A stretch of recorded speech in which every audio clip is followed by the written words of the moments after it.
Sometimes football isn't just goals, trophies, or glory. Sometimes it's heartbreak, it's loss, it's identity, and it's personal. Today, we are not just talking about a club at war with ego and ambition. We are talking about real people with very real emotions. We are talking about grief, about loyalty, love, and betrayal, all wrapped up in red. I'm very disappointed. To be fair, I have done so much for this club. Everybody can see that during the years and especially last season. Seems like a club is throwing me under the bus. That's how I feel it. Welcome back to the channel. I'll be honest, if you've come here looking for some really meaningful football statistics and content, you are not in the right place. Instead, I really want to talk about what it means to belong to a club, a family, a memory. I want to talk about what's been happening at Liverpool Football Club recently, the shockwaves after Salah's interview recently, the grief over Jota's passing, and what it means for every player, fan, and person involved. Recently, Salah has been seen to be on the bench, and he conducted an interview which has very much shaken up the football world. The club promised me in the summer for a lot of promises and nothing. So far, I'm in the bench 3 games, so I can't say that they keep the promise. We don't have any relationship. I don't know why. Seems to me, how I see it, it's someone doesn't want to be in the club. It's not acceptable for me, to be fair. Salah had said he felt like the club had thrown him under a bus, adding that his relationship with the club's manager had been broken down, and he implied that he felt really unwanted at Liverpool. Now, as a result, he has been omitted from the squad for the upcoming Inter Milan game, and the club, even seemingly through the manager Arne Slot, are seeming very unsure on what the future looks like for Salah going forward. There has been a recent comeback from Slot saying he was very surprised by these words. When he says the team is not playing well, but he's the one being thrown under the bus, does he have a point? Those are his words, so I don't think it's up to me to debate what he thinks, what he feels, but that's definitely not what I feel and what in my opinion has happened. What happened is that I didn't start a player that played. Everybody can have his opinion and use his own words about what he thinks about the situation, but it's also up to us to react then if a player uses words we cannot accept. Emphasising that he had not seen a breakdown in their relationship and that this had caught him off guard. He hasn't ruled out a future return for Salah. However, Salah is going on to AFCON for a break from Liverpool for the African Cup. And realistically, the January window opens. I'm not too knowledgeable on football, however, I do know January window opens for transfers. It is very likely Liverpool could be looking for an exit for Salah, or Salah himself could be looking to move on. He had recently signed a new contract with Liverpool, so who knows. I don't think this is just another contract row, however. It does seem like he is feeling invisible. Salah has been known as a club legend.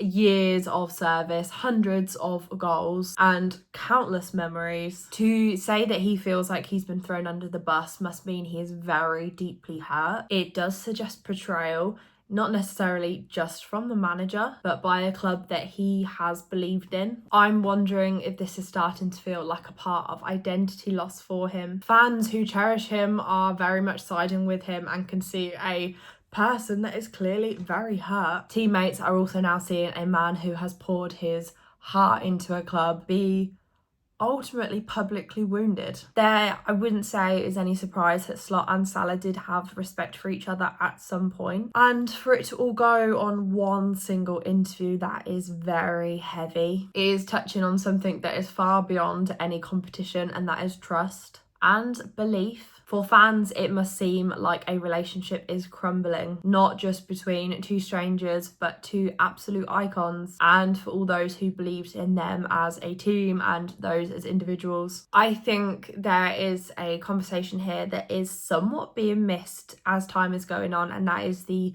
tragic loss of Diogo Jota. I would not be surprised if the squad is still heavily trying to heal from the passing of Jota. According to Slot, he has said recently that players and staff are still dealing with grief over the passing of Diogo Jota. They are saying they don't just miss the player, but the actual person. For many, I can imagine that playing the games now carries a weight. You are seeing reminders everywhere. Empty shirts, in chants, in silences, and that kind of grief doesn't just vanish because the season is continuing. They are seeing changing rooms without their friend, and no one had expected him to pass, especially being so young. These aren't just teammates. A lot of them had very important and powerful friendships, so losing someone you loved and then just expecting to go on like nothing had happened, it doesn't happen. And I think then when you start to combine grief with mental toll and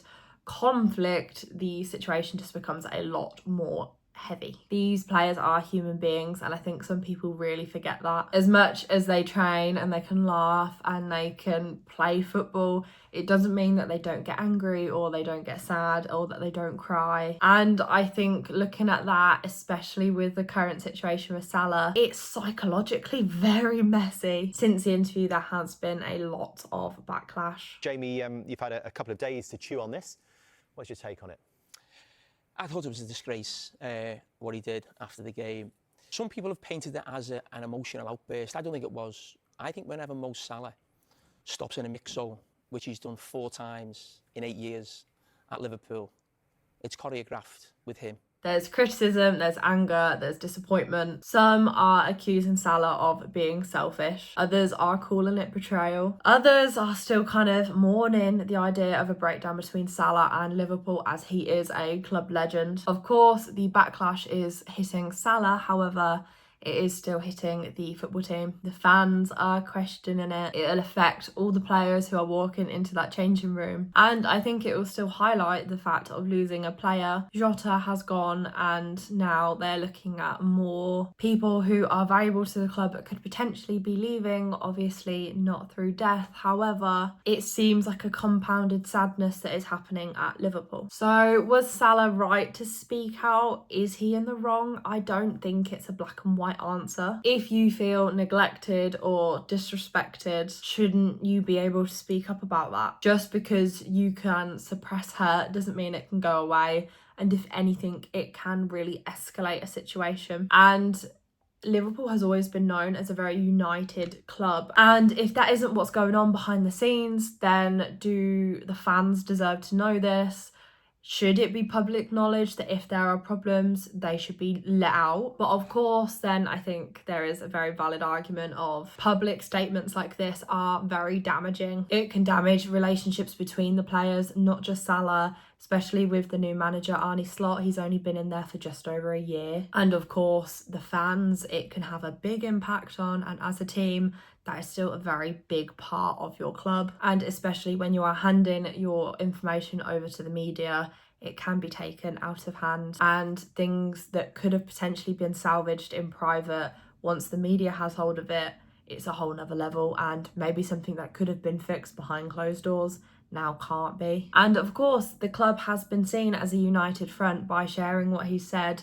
He is somewhat fracturing that image, and could that be a really big downfall for Liverpool? I don't think this is a conversation about who's right and who's wrong. However, I do think that there is a very important conversation that there is clearly a human being that is very hurt and is struggling. I think as a football player, there is a big emphasis on mental health that just isn't spoken about. Football clubs and players and fans, we all talk about the trophies, transfers, form, injuries, but rarely are we talking about grief, loss, mental health, feelings. Of course, the tragedy of the loss of Diogo Jota would have been a very big impact, as I've already said about. We are wanting the club to express honest grieving, and I think even Arne Slot has kind of reflected this. He wants the club to be able to grieve. They need people to be able to feel and to be able to cry and to remember that what they are doing matters. So football should be seen as a family, and I think acknowledging pain is very important, but how you do it I think is just as important. Potentially this is a turning point, whether it's a very good lesson or a bad one. I really hope going forward that there are a lot more honest conversations for the players,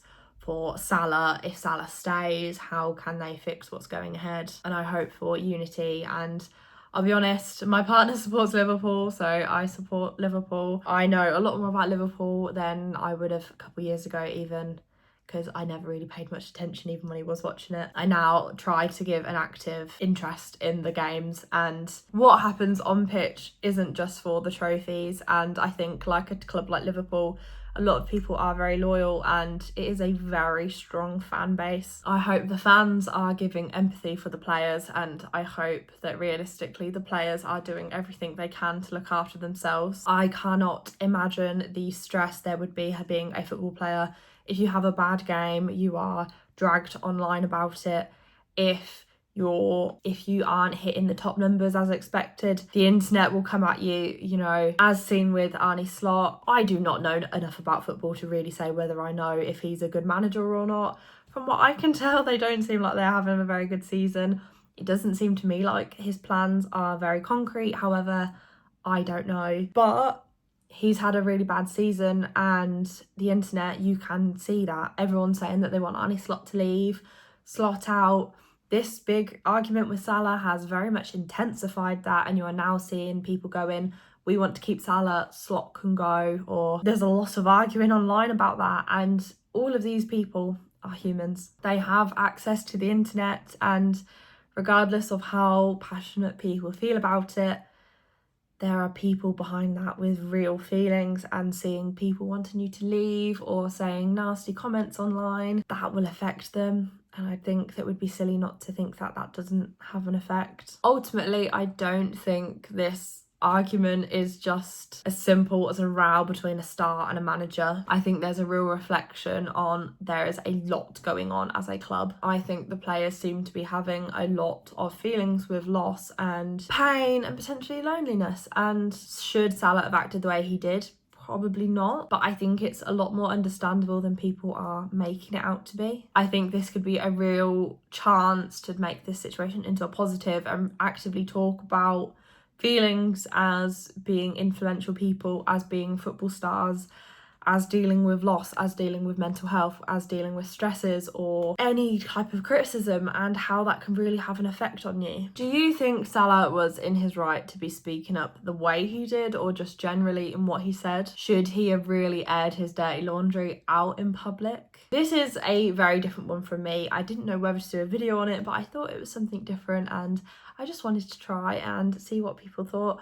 Again, of course, I don't know much about football, so it's definitely nothing to do with football strategy or anything remotely valuable for football. However, I think there is a real conversation to be had about the pressures for these celebrities, and, you know, people have feelings, and I think it's very important we don't forget that these are real people behind the screens and not just robots. So if you enjoyed this video, please give it a like, comment down below what your thoughts are. As I said, it is a bit different, but I wanted to see what people thought, and yeah, thank you guys for watching, and I will see you in the next one.